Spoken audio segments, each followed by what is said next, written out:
میں چونکہ اس معاملے پہ پہلے سے فرم تھا اور آپ کے ہی پروگراموں میں میں نے کہا تھا کہ بیل سے کبھی دودھ نکل نہیں سکتا ہے، اور آپ جو انٹرپول کی بات کریں ابھی تو ڈھول کا پول کھل جائے گا۔ اس لیے جب آپ مختلف لوگوں پر مختلف انداز سے قانون کا نفاذ کریں گے تو اس سے عدلیہ کا بھی وقار مجروح ہوتا ہے، نیب کا بھی ہوتا ہے، اور دیگر اداروں کا بھی جو مختلف محکموں کے زیر اثر آتے ہیں۔ تو جب قانون کی بالادستی اور آئین کی بالادستی اور قانون کی حکمرانی کی ہم بات کرتے ہیں تو اس وقت ہم یہ نہیں دیکھتے ہیں کہ الف اور یہ میں کیا فرق ہے، ہم یہ دیکھتے ہیں کہ سامنے کون ہے۔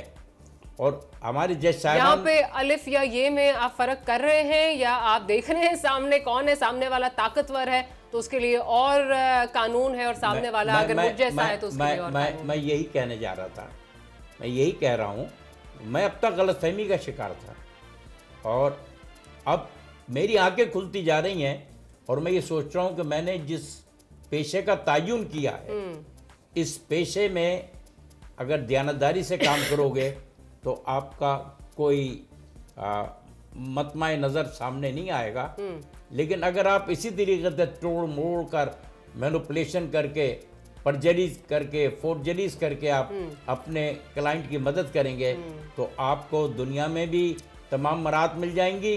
اور آخرت میں جو انصاف آپ کے ساتھ ہوگا وہ تو اللہ تعالیٰ کرے گا۔